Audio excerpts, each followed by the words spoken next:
BTS এর সবথেকে ছোট সদস্য জিয়ন জাংকুক তিনি বলেছে বাংলাদেশি মেয়েকে বিয়ে করতে চান। আর্মি ক্যাম্প থেকে ফিরে এসেই তিনি বিয়ে করবেন, কারণ তার বিয়ের বয়স হয়ে গিয়েছে অনেক আগে।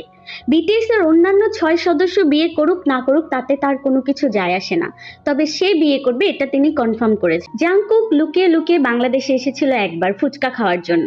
তখন তিনি সেখানে এসে একটি মেয়েকে পছন্দ করেছিল। তারপর থেকেই তিনি নির্ণয় করেন যে তিনি এসে সেই মেয়েটিকেই বিয়ে করবেন। জাংকুকের মতামত অনুসারে বাংলাদেশি মেয়েরা অনেক পরিমাণে টক্সিক হয়। এরা জামাইয়ের জন্য মাইর খেতেও পারে, মাইর দিতেও পারে, আর এই জিনিসটাই জাংকুকের অনেক বেশি ভালো লাগে। জাংকুক বলেছে যদি তার পরিবার বাংলাদেশি বউকে মেনে না নেয় তাহলে সে বাংলাদেশেই থেকে যাবে।